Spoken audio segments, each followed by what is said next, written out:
నా పేరు శివంజ్యోతి. ఈరోజు మనం చేయబోతున్న రెసిపీ సగ్గుబియ్యం దోశ. ఇప్పుడు సగ్గుబియ్యం దోశకి కావాల్సిన ఇంగ్రీడియంట్స్ చూద్దాం. ఇదిగోండి సగ్గుబియ్యం, ఇదిగోండి రైస్. నేను వీటిని నైటే 1 గ్లాస్ సగ్గుబియ్యానికి తీసుకున్నాను. 1 గ్లాస్ సగ్గుబియ్యాన్ని ఇలా కడిగి ఒక బౌల్లో నానబెట్టుకున్నాను. తర్వాత ఇదే క్వాంటిటీతో 1 గ్లాస్ రైస్ తీసుకుని దీన్ని కూడా కడిగి 1 నైట్ నానబెట్టుకోవాలి. ఈ రెండు సగ్గుబియ్యము రైసు ఈక్వల్ క్వాంటిటీలో తీసుకోవాలి. ఇప్పుడు ఈ సగ్గుబియ్యాన్ని ఒక మిక్సీ జార్లోకి తీసుకుందాం.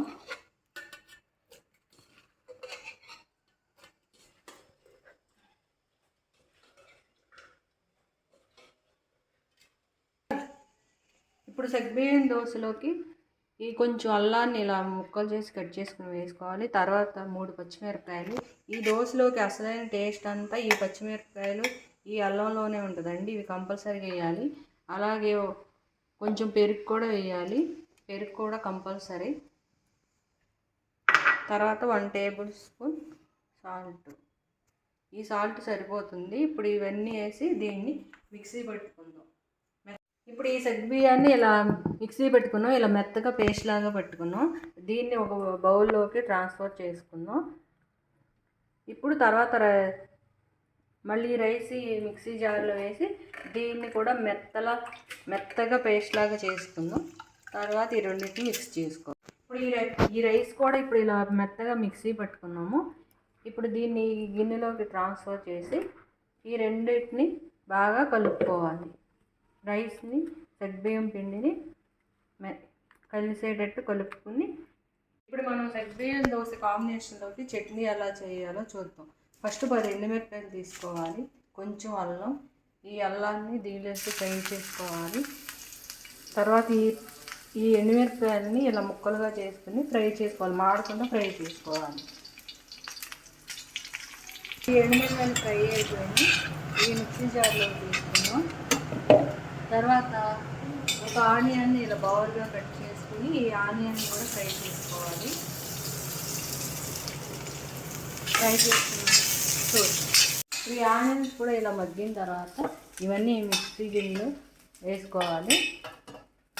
ఈ మిక్సీ గిన్నెలో వేసుకున్న తర్వాత మనం 3 టమాటాస్ తీసుకున్నాము. ఈ 3 టమాటాస్ని ముక్కలుగా కట్ చేసుకుని దీన్ని కూడా ఫ్రై చేసుకోవాలి.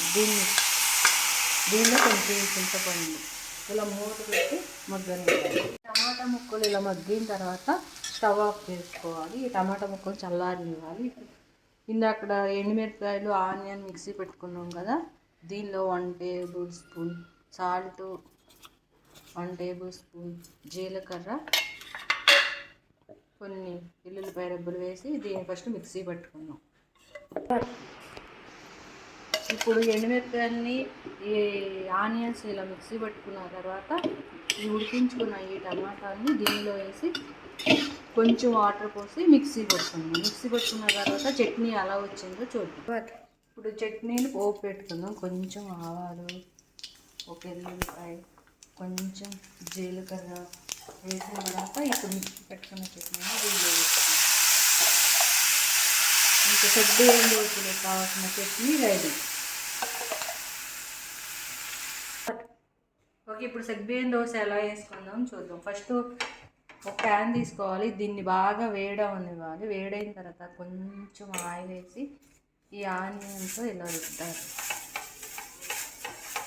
ఈ ఆయిల్ అంతా ఇలా స్ప్రెడ్ చేయాలి. ఇలా స్ప్రెడ్ చేసిన తర్వాత ఇది మనం ప్రిపేర్ చేసుకున్న సగ్గుబియ్యం పిండి దీన్ని 1 గరిటె తీసుకుని ఇలా పైన వేసి దీన్ని ఇలా రౌండ్గా స్ప్రెడ్ చేసుకోవాలి. ఇలా స్ప్రెడ్ చేసుకున్న తర్వాత ఈ దోశకి చుట్టూ కొంచెం ఆయిల్ వేసుకోవాలి. దీన్ని మీడియంలో మాత్రమే ఉడికించుకోవాలి. హైలో అయితే మాడిపోతుంది, లోపల ఉడకదు. ఇప్పుడు చూడండి, ఇలా 1 సైడ్ కాల్చుకున్నాం. మళ్ళీ ఇలా తిప్పుకున్నాం. ఇలా వచ్చింది. మళ్ళీ దీన్ని 2 సైడ్స్ కాల్చుకోవాలి. తర్వాత ఇప్పుడు ఈ దోశ 2 వైపులా కాల్చుకోవాలి. చూడండి దోశ ఎంత బాగా మెత్తగా వచ్చిందో. సగ్గుబియ్యం దోశ చట్నీ రెడీ. టేస్టీ అయిన సగ్గుబియ్యం దోశ రెడీ.